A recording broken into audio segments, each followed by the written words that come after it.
ഇത് പുത്തൻ കാലം, പുതുപുത്തൻ ലോകം. ജനറേഷൻ തോറും മാറും പുതുവേഗം. അതെ, എത്ര വേഗമാണ് കാലം മാറിപ്പോകുന്നത്. കര കണ്ടപ്പോൾ ചക്രമുരുട്ടിയ മനുഷ്യൻ, പിന്നീട് കടല് കണ്ടപ്പോൾ അവിടെ കപ്പലോട്ടിയവൻ, പിന്നീട് മുകളിലേക്ക് നോക്കി ആകാശം നോക്കിയപ്പോൾ വിമാനം പറപ്പിച്ചവൻ.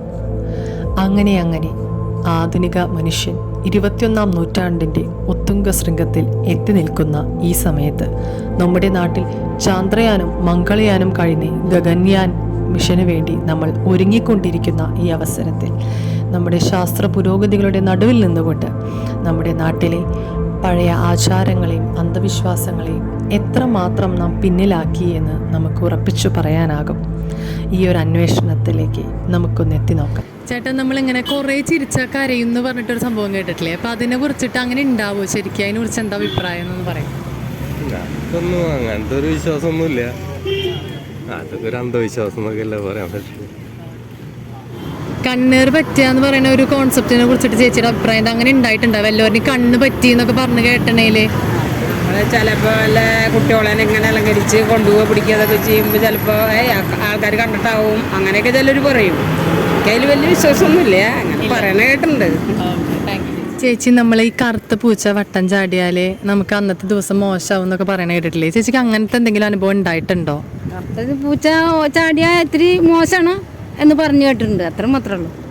അത് വിശ്വസിക്കാം, ഭൂരിപക്ഷം വിശ്വസിക്കാം. ചേട്ടാ, നമ്മൾ ഈ രാത്രിയിൽ ചൂളം വിളിക്കുന്നതൊക്കെ ഭയങ്കര മോശമാണെന്നൊക്കെ പറഞ്ഞു കേട്ടിട്ടില്ലേ? അപ്പൊ പാമ്പ് വരും, അങ്ങനെ കുറെ കാര്യങ്ങളൊക്കെ കേട്ടിട്ടുണ്ടല്ലോ. അപ്പൊ അങ്ങനെ എന്തെങ്കിലും ഉണ്ടായിട്ടുണ്ടോ? അതോ പൂർവികര് പഴയ ആളുകൾ പറയുന്ന ഒരു പഴഞ്ചൊല്ലി എന്ന് പറഞ്ഞ മാതിരി ചൊല്ലാണ്. അതായത് കുട്ടികളെ പേടിപ്പിക്കാൻ വേണ്ടി പറയുന്ന ഒരു ശൈലിയാണത്. അങ്ങനെയാണ് നമ്മൾക്ക് മനസ്സിലാക്കി വെച്ചത്, നമുക്ക് കാരണന്മാർ പറഞ്ഞ് കേട്ടിട്ടുള്ളത്. ഓക്കെ, ചേട്ടന് അത് പണ്ട് കാരണന്മാർ പറഞ്ഞ എന്തെങ്കിലും ഉണ്ടായിരിക്കും. ശാസ്ത്രം കാലം എഴുതിയപ്പോൾ അത് ഒന്നും അല്ലാത്ത രീതിയിലായി മാത്രം. ചേട്ടാ, നമ്മളെ ഈ രാത്രി ചൂളടിക്കുമ്പോൾ മോശമെന്നൊക്കെ പറയാറില്ലേ ആൾക്കാർ? അപ്പം അതിനെ കുറിച്ചിട്ട് ചേട്ടൻ്റെ അഭിപ്രായം എന്താണെന്ന് പറയോ? കളിക്കുമ്പോൾ ഒരിടത്ത് ചോദിച്ചാൽ എനിക്ക് അറിയില്ല. അത് പഴയ ആൾക്കാർ ഓരോ പഴമൊഴികൾ പറയണല്ലേ, അതിലൊന്നും കാര്യമില്ല. എനിക്ക് അതിൽ അഭിപ്രായമൊന്നുമില്ല.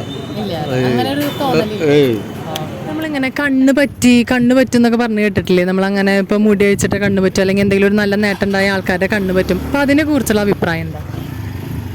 അത് ഓരോരുത്തരുടെ മനസ്സിന്റെ തോന്നലാന്ന് എനിക്ക് തോന്നിയിട്ടില്ല. അതായത് നമ്മളത് വിശ്വസിച്ച് കഴിഞ്ഞാലാണ് പ്രശ്നമുള്ളൂ. അതായത് ഇപ്പൊ നമ്മുടെ മുടി കഴിയുമ്പോൾ നമുക്ക് തോന്നുന്നത് കണ്ണ് പറ്റിയത് കൊണ്ടായിരിക്കാം മുടി, നമ്മൾ വിശ്വസിക്കുമ്പോഴാണ് പ്രശ്നമുള്ളൂ, വിശ്വസിക്കാത്തപ്പോൾ അത് പ്രശ്നമില്ല. നമ്മൾ ഈ പുലർച്ചെ കാണുന്ന സ്വപ്നം വലിക്കാറുണ്ടെന്നൊക്കെ പറയാറില്ലേ? അതിനെ കുറിച്ചിട്ട് എന്താ അഭിപ്രായം എന്നൊന്ന് പറയും? അങ്ങനെ കാണാറുണ്ട്, അങ്ങനെ വലിച്ചിട്ടൊന്നുമില്ല.